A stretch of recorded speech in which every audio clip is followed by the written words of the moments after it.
You are listening to the Oneofus.net podcast network.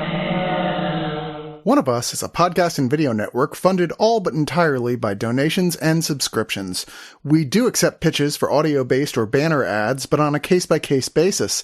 If you are interested in that, contact us at oneofusnet@gmail.com. With the amount of audio and video content we generate, it is expensive and extremely time-consuming to keep things running. Please go to the webpage oneofus.net and sign up for a subscription at $2, $5, $10, or $25 and get a ton of bonus content. One of Us needs and appreciates all your support. Why do so many swordsmen in Hong Kong action movies only have one arm? Are Shaolin monks good or evil? Join me, Ross O'Brien, as I ask these and other questions to Hong Kong film producer, martial artist, and historian Bay Logan in a new podcast series on the history of Hong Kong film. Listen to A Better Yesterday on the Oneofus.net podcast network today.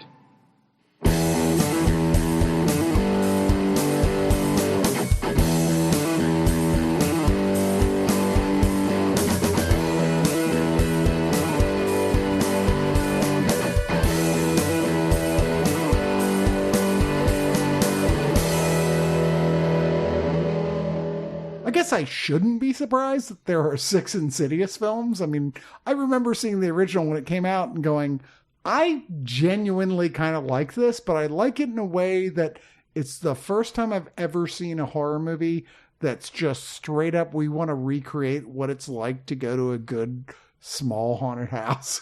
Yeah. You know, it's like, this is a very low budget horror film using some clever tricks from low budget haunted houses that we've seen before, and having some good actors in it, like playing the roles to get enough emotion wrapped up into it to go like, you know, it is true that Darth Maul is scary.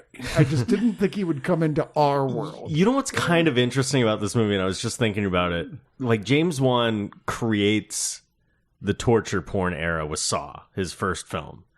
And then first film, right? That's his first film. Was it? Was that before the Creepy Puppet one? Or yeah. No. That's like 7 years after. No shit. Okay. Yeah.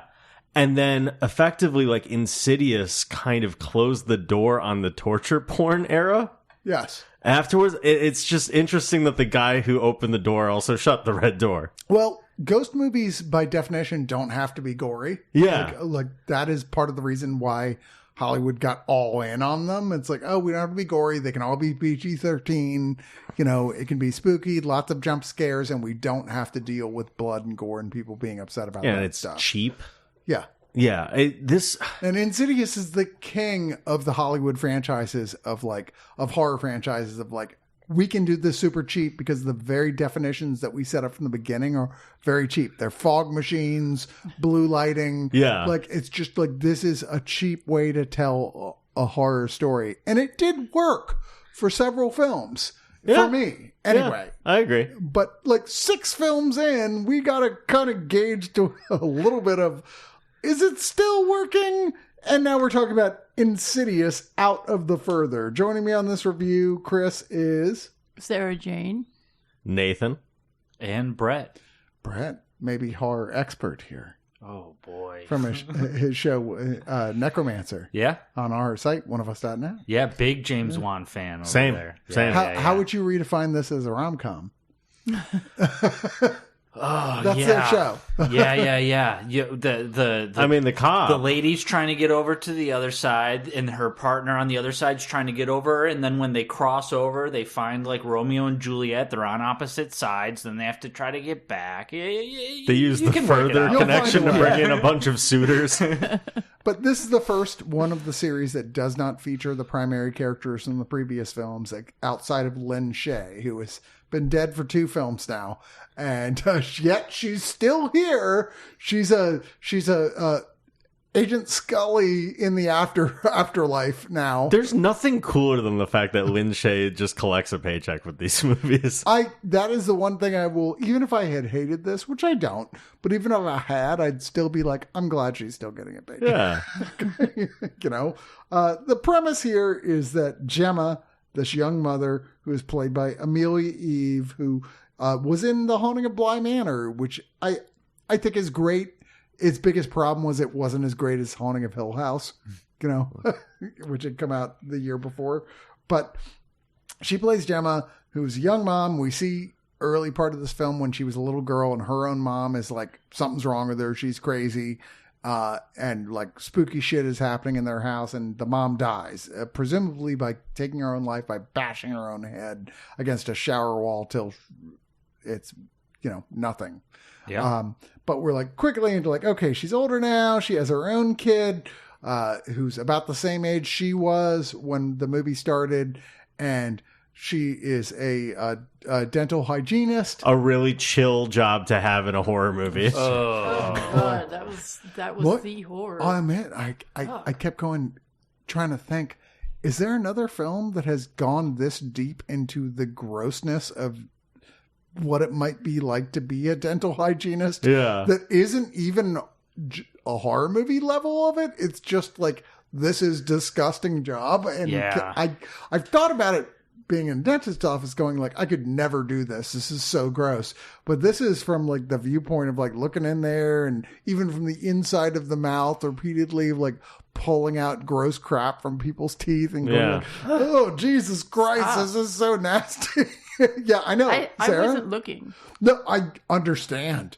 Like, I felt like my wife has an issue with like eye poking scenes.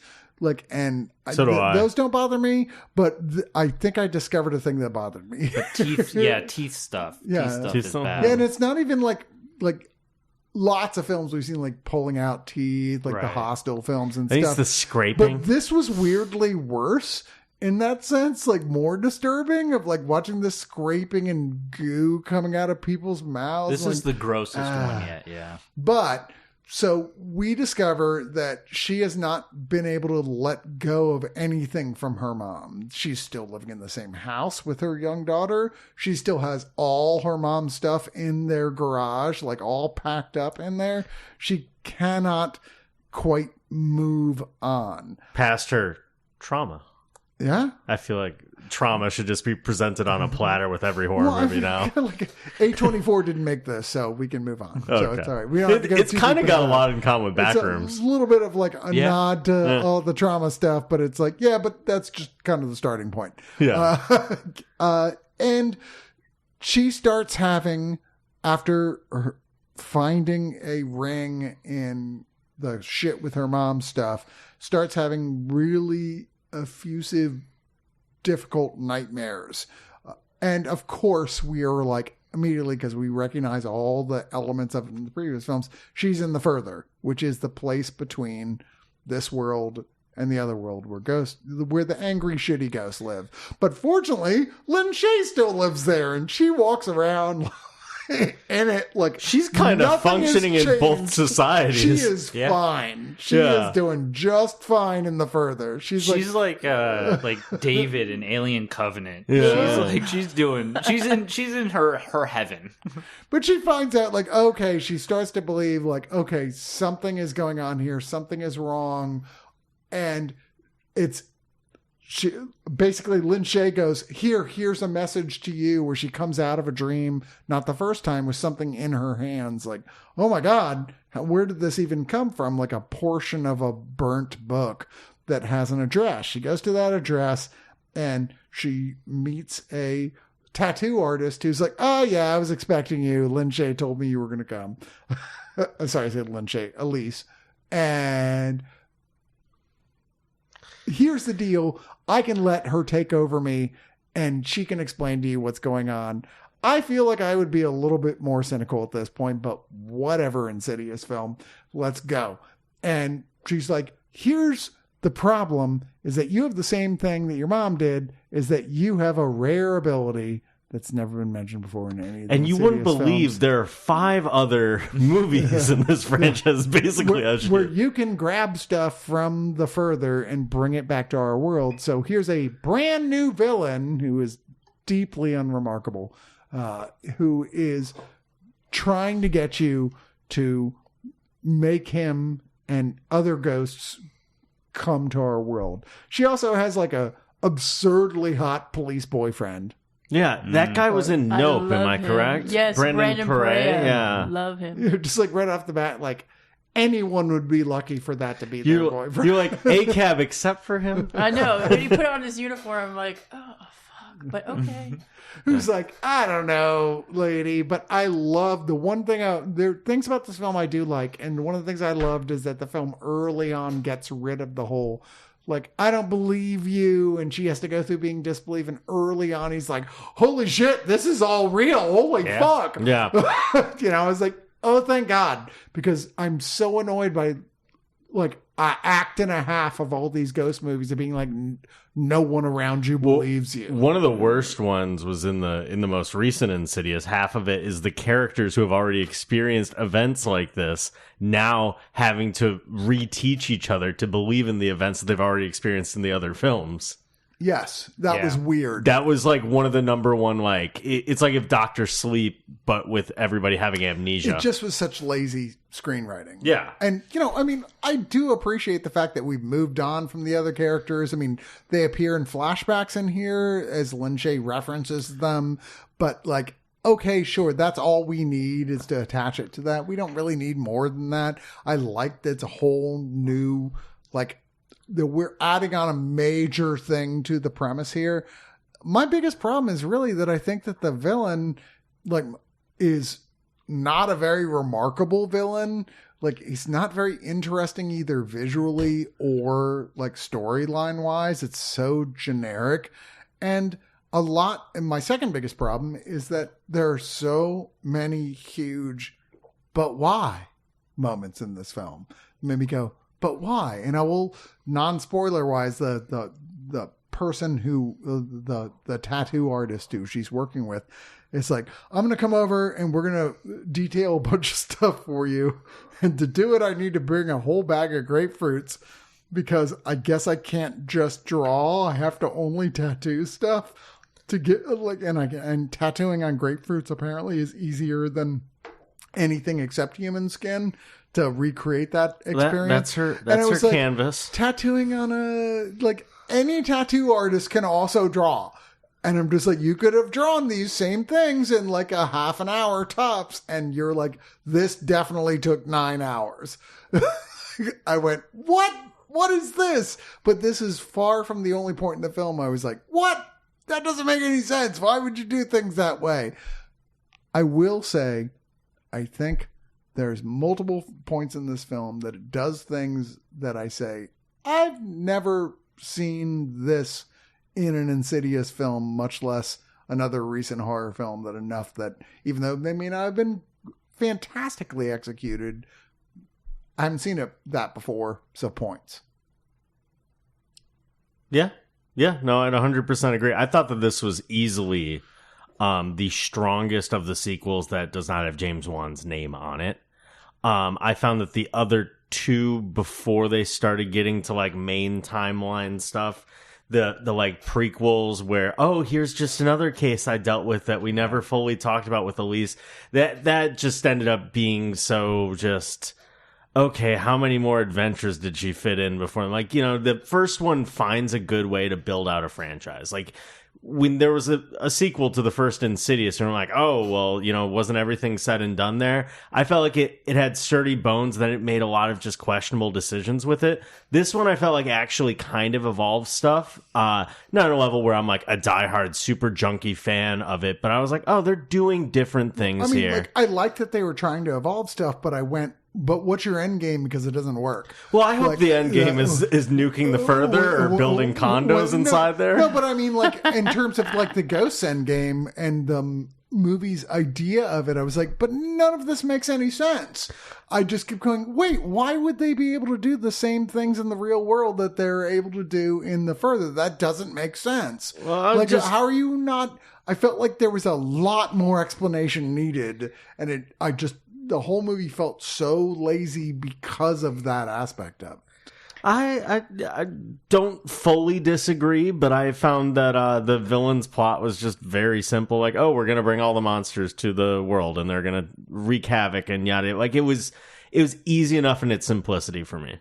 Well, he was supposed to be some cult leader? Yeah. But did they really explain it other than he's a cult leader? We saw a little bit of video from old VHS, of course, of him being a cult leader and going like, okay, that was his whole thing. Like, there are real, like, still alive people in this world who are like, because it happened long enough ago that they're like in their 80s or 90s that look terrifying because everyone thinks old people are terrifying. I did like that concept, though. I like the concept of these like acolytes who are more powerful in the further world.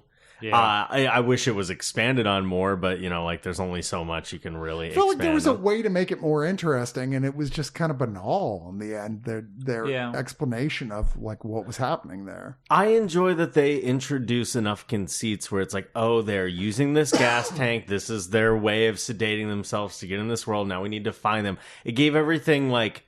It didn't feel meaningless in the third act where I feel like the other Insidious movies, it's just like, and we solved the thing, and it's never as good as just building the scares.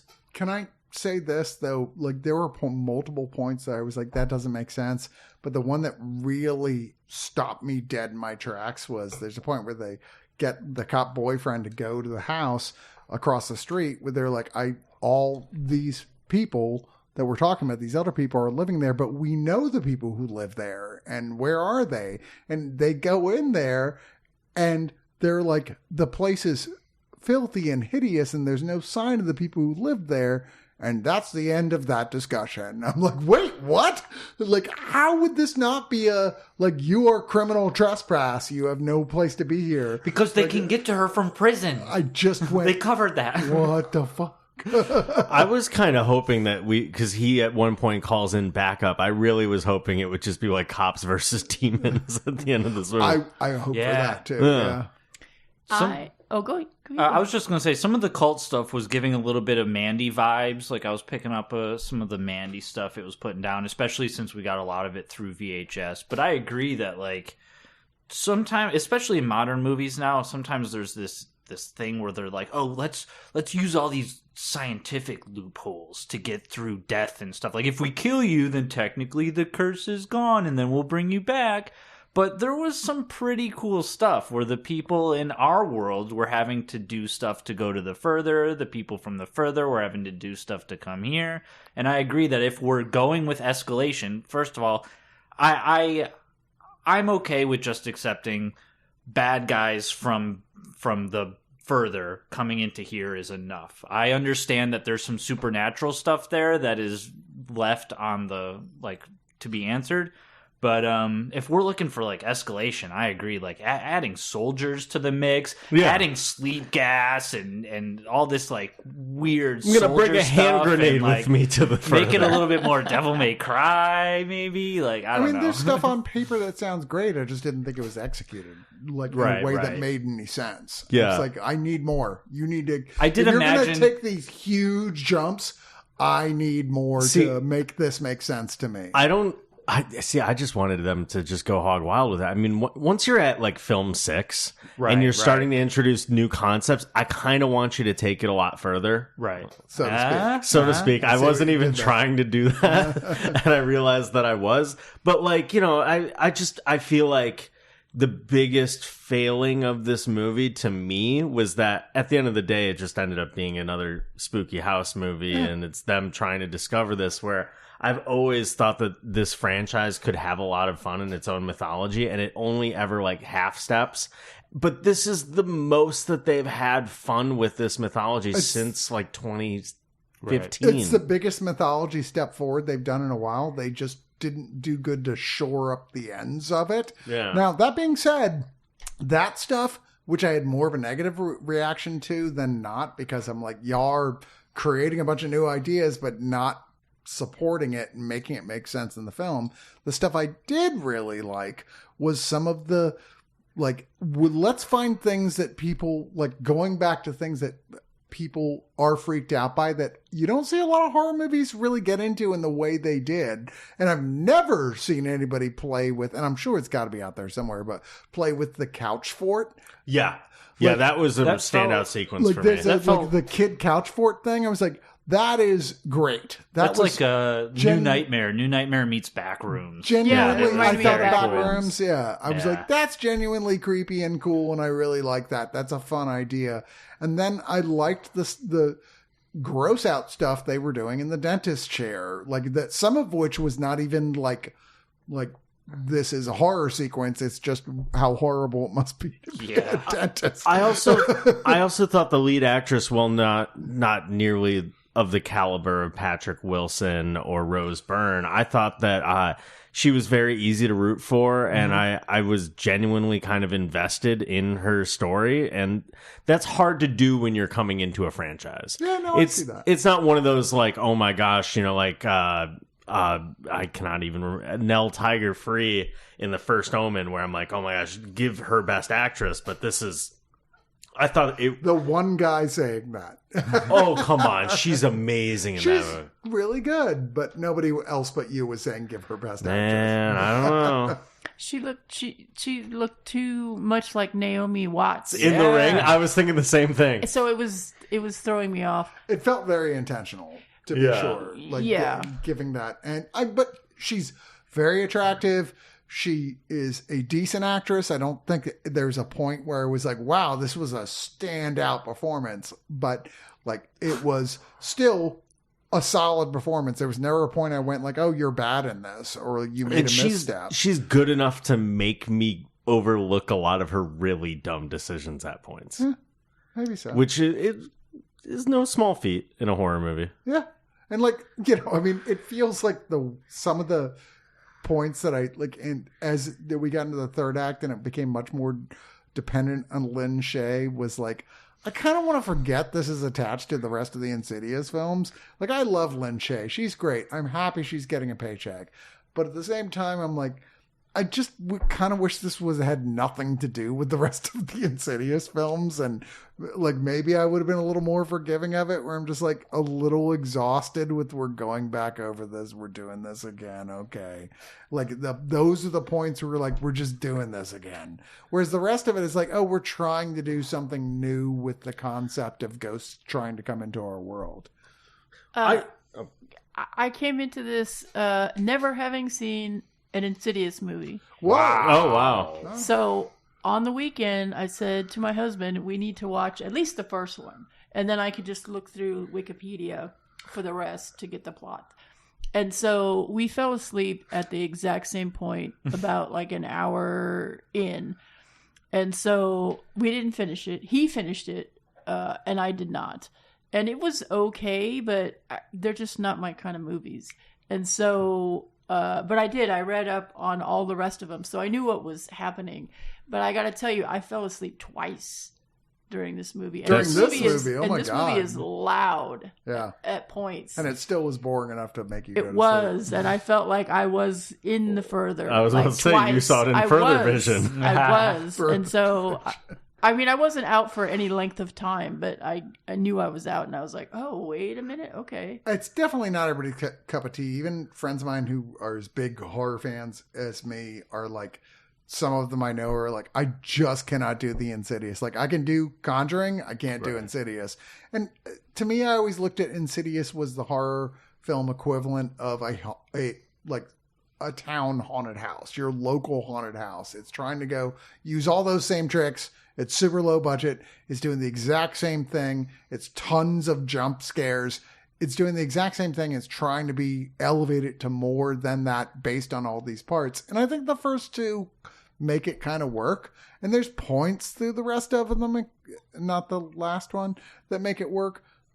This one, at the very least, tries to elevate it a little, but still, at its core, it's doing that same exact thing. Like, here's your local town haunted house. We're pulling the exact same tricks. It's endless negative space jump scares.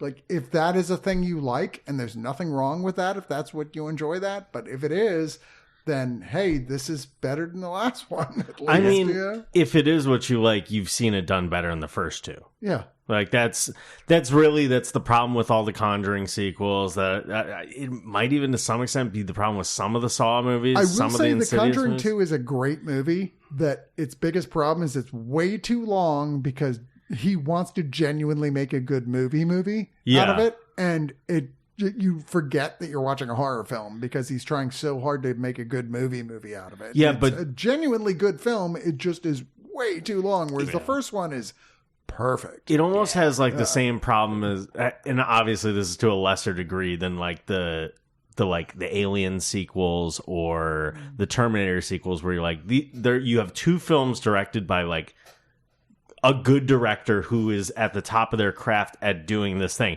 With James Wan's, it's making a haunted house movie for you to watch on a Friday night, and he's doing it as well as anybody can. I mean, that's his whole gig. Yeah, that's his whole does. gig, and he executes it every time. Even when they're silly, they're fun, and you're having fun, and you're laughing, and you're scared in the theater. I mean, you like it more than I do, but I agree that there's varying degrees of like, okay, I had a good time, like Maleficent. Malignant. Sorry, not Maleficent. The most alive I've been in a theater, period. Really fun, but filled with problems. It's like, this is a deeply flawed film that's I got 99 problems, but Malignant is not one. But still really fun to watch. Airtight screenplay. No, it's not. But it's really fun to watch. It's The Conjuring, which is his one perfect film. His perfect film. I think I fell asleep during that one too. The Conjuring. Oh, man. Fair enough. All right, so like, I know you like horror, but what is your like? So ghost story stuff is not your genre. I mean, I like the movie Ghost Story from the 70s. Oh, I love Peter that one. Straub film. Yes, I actually do love that one. But no, they're just no. I prefer a slasher. Fair enough. Yeah. Yeah, I know you do. Have you seen Teenage Sex and Death at Camp Miasma? Not yet. We're not doing this. We're not doing this. It. Okay. Let's move on to final thoughts. Brett, why don't you get us started? I appreciate that from the guy, especially from the guy who did The Conjuring, that this movie in this franchise has gone on so long into being about the supernatural, but has steered completely clear of giving us anything faith-based. There's no reciting any lines or finding holy relics or anything like that. I really appreciate that this is just like spooky stuff and how to deal with it. Actually, that is a very good point. Mm-hmm. I hadn't even thought about that. Like, this is catnip for Chris. I think that's one of the things I like about the series as well, is that it, even unlike The Conjuring, which constantly plays on the religious aspect, this ignores it largely. Completely. Yeah. And then, I like these movies. Definitely need to be watched on their own terms. They're definitely doing I think they're low key doing some pretty big jumps, but at the end of the day, like you guys said, ultimately what they're actually giving us is pretty small. But for me, I like absorbing the world, kind of finding the hidden details in the world building. So I don't mind that some of it's. It feels big, but at the same time, the scale is pretty small. I don't know. I overall, I did really like this movie. I'll probably give it. Oh boy, I'll probably give it the most, maybe 8 out of. I just scale up my Letterboxd. If I was going on Letterboxd, I'd give this a 4. I'm gonna scale this up. I'll do 8. Creepy phonogram records on constant repeat. Fair enough. Out of 10. I like you, Brett, but you confuse me. Yeah, I so I feel like I agree with you with all the things you say, and then you say something like 8. These, numbers to me are I was so bad at math, so don't take these numbers. We look at the numbers as we call the arbitrary rating system, where the numbers are pointless. Just listen to the fucking review and don't worry about the numbers. Exactly. But so these movies aren't like Italian horror flicks, right? They aren't like giallos in the sense that now you're talking to the right person with Sarah Jane over here, right? They're not emulating. You might like Malignant. Malignant's kind of his giallo homage with a little bit of wuxia. The trophy being the weapon. Yeah. It's very much his giallo film for sure. But giallo got its name from the paperbacks that it was based off of, and this feels like sort of.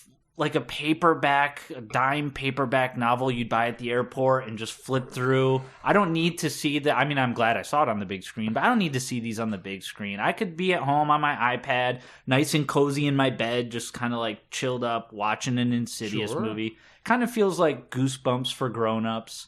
And I like that they kind of start to introduce a hierarchy here. And again, if I'm looking forward to 6 more Insidious movies, fuck it, let's do it. More escalation, more world building, more hierarchy. It's tough to do, which is probably why the franchise has stayed away from it from so long, but I don't mind. Just like, kind of like case of the week, case of the movie, here's the new family. Elise comes in and fucking, she kills it in her intro. She comes in like Thor, and she gets this like, if this was a rowdier crowd, she'd get a proper applause. For Elise it, is going to be an Avengers Doomsday. Yeah, fucking A, man. With her what power lantern. Victor? She will return in Avengers Doomsday.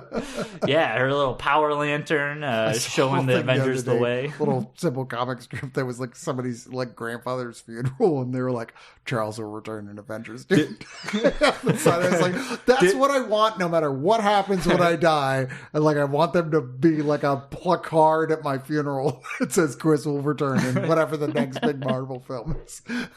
Anyway, Sarah. All right.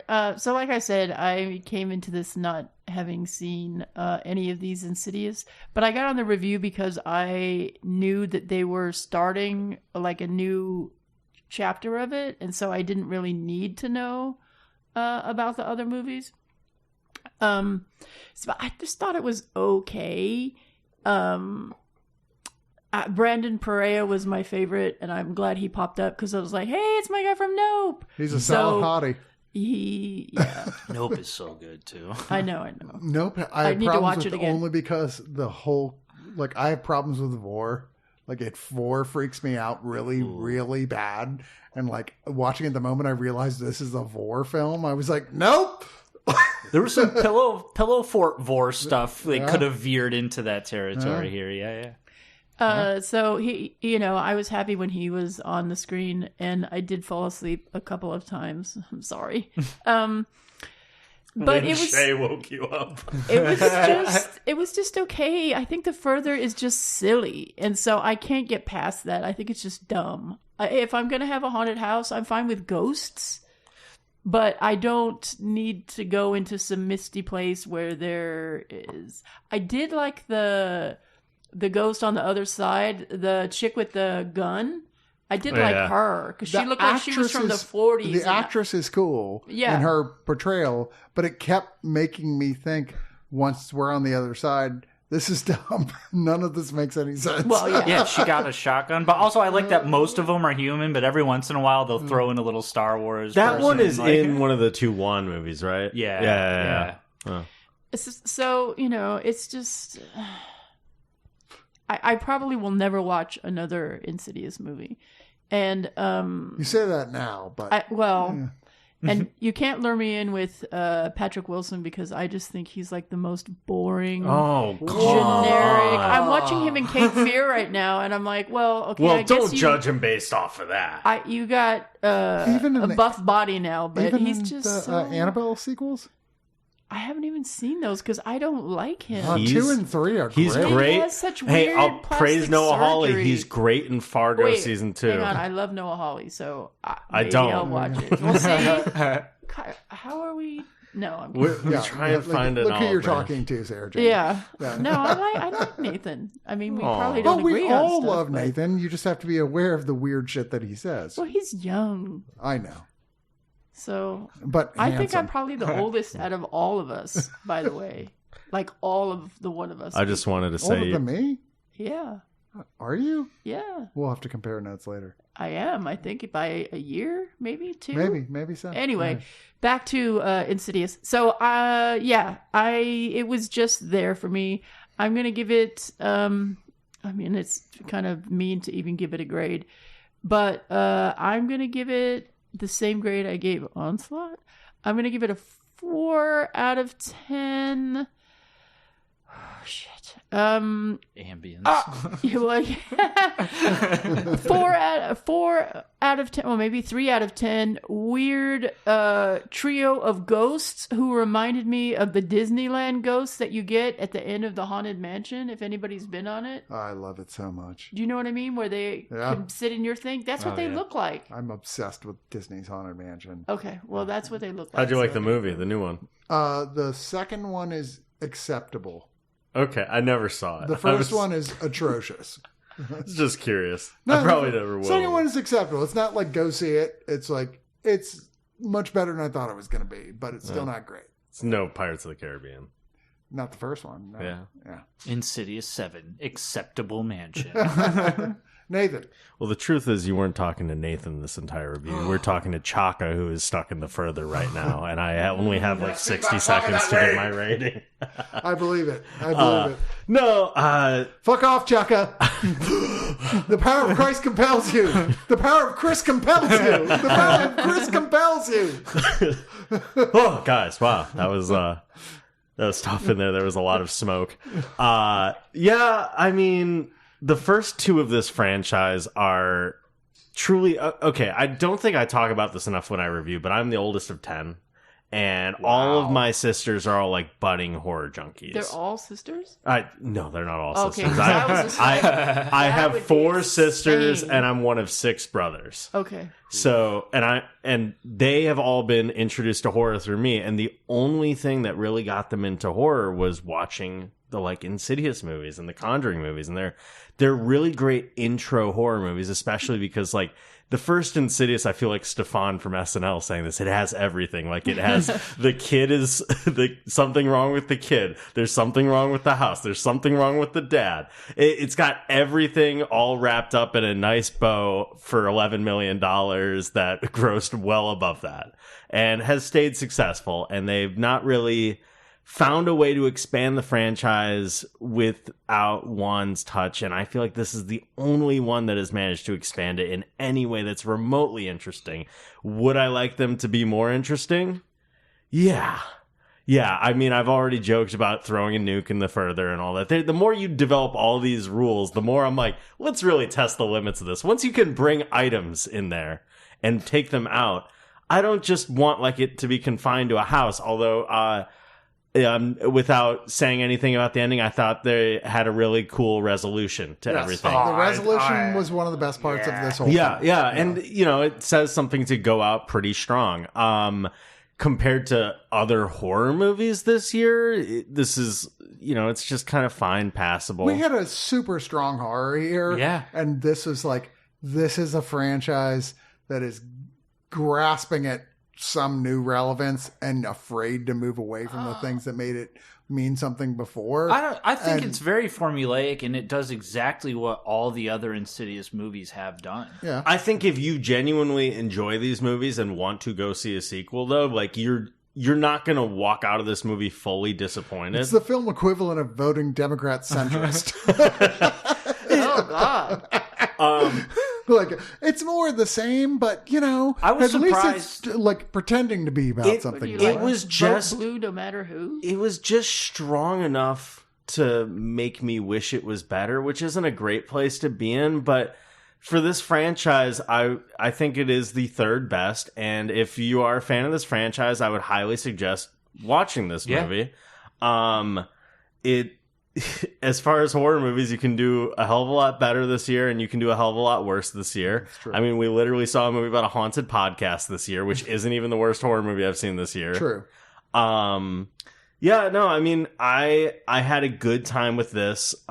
Shockingly, a better time with this than we had with the other movie we saw today, which I'm not sure which order the reviews are going to come out in. I really am shocked by that. Yeah. Fact, that And we all felt that way. It kind of isn't even close, which For really... me, I agree. Yeah. I would give this 6 out of 10 times I wanted someone to bring a handgun into the further. Right? You're like, does it even do anything there? Does it redefine it? Or Well, I'm like, spirit if you have bullets a at that shotgun point? that can shoot people in the further, that should work better outside. So take the shotgun from Shotgun Lake. So I Did don't. you guys see Spectral on Netflix? No. No, you guys should watch that. If you want soldiers with super bullets fighting ghosts, ooh, boy. I'm not sure I do, but I'm curious now. Sounds like Nate does. Yeah, I do. I'm like, that sounds like bad. But, currently- but you do have me curious. Based on this review, I am now doing Insidious 7. We're taking the further to us. It sounds bad, but a respectable runtime. It's a Rebel Ridge Insidious crossover. Yeah, I just feel like with all the things that are in here that I did like, there was so much that just kept frustrating me, making me angry as lazy screenwriting. There's so much lazy screenwriting in this film. It's just like, who cares? I call it quirky. Who cares? It's another Insidious film. They'll come line up to see it anyway. That's what it felt like. And even though it's way better than The Red Door, the last one, like so much better than that, it still doesn't live up to the originals, which I genuinely did enjoy, even though I completely get anyone who was like, not my thing, Sarah Jane, amongst others, other people that I know, who are like, yeah, I thought that was... I know plenty of people who think the whole series is terrible. I get it, but this series speaks to certain things for me. This...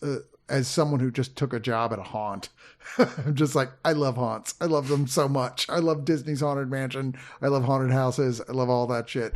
Like, yeah, there's things about the series I really love, but what I hate more than anything is lazy plotting. And this is chock full of lazy fucking plotting. It's going to drive you crazy unless you don't give a shit and you're just watching it for the immediate release of the things it does do right. And there is more than enough things it does do right to elevate past some of the other sequels. I'm going to give it 4.5 out of 10 dusty flashlights that I would immediately upon finding go, yeah, I'm out. You know, I'm calling like are the characters of The Conjuring around? Can we call them? Are they in the same timeline? The Warrens. I was just like, just move. Yeah. Just move. They addressed you that. fell asleep. You fell asleep before they did that in the first one. Yeah, she's like, you don't understand. Well, no, I know that they did move. No, she's I did like, see that in the first one. Right. She says in here, it's like, you don't understand. The house isn't haunted. I'm haunted. Yeah, people get haunted in Insidious movies. And they've established that early on. Yeah. Like, it's nothing to do with the house. It's Right. always the people. So, it's like, Nathan and Chaka. Yeah. Like, it's going to be a thing, I guess. Like Nathan insinuating ourselves into our little subplot over here. Chaka has to say something. Chaka enjoyed this movie quite a bit. He found that it followed the rule that Jean-Luc Godard once said, all you need to make a movie is Lin Shaye and A Red Door. Chaka like. Guys, that was crazy.